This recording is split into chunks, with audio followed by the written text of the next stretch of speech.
Não, ué. Não. De novo.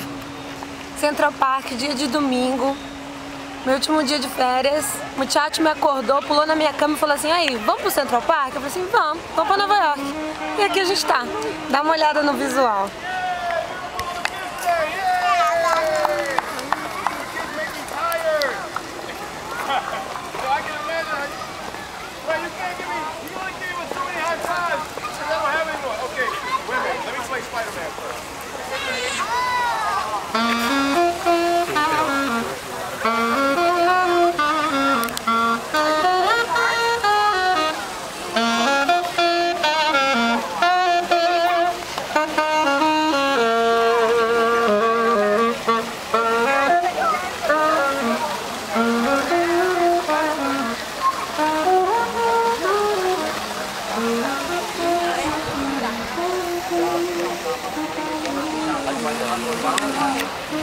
Perdi o resto.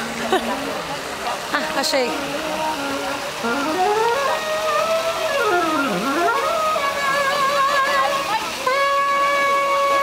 Fala no microfone da Globo. O que você tá achando do dia?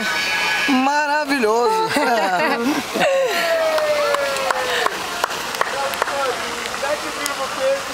Grava aqui.